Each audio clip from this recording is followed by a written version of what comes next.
¿Qué es lo que hago? Pues intento, dentro del mundo de la cerámica, disfrutar con mi trabajo y procurar que la gente, cuando vea un trabajo mío, lo disfrute.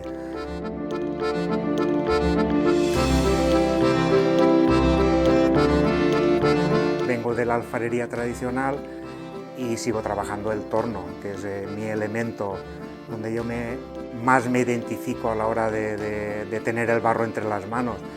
Entonces, ya partiendo de ahí, lo que intento es a la pieza de cerámica darle un valor añadido con mucha dedicación, mucho cariño. Entonces es un trabajo personal, es decir, cada pieza es totalmente diferente a la otra y una pieza puede ser 10 piezas porque cada posición tiene algo.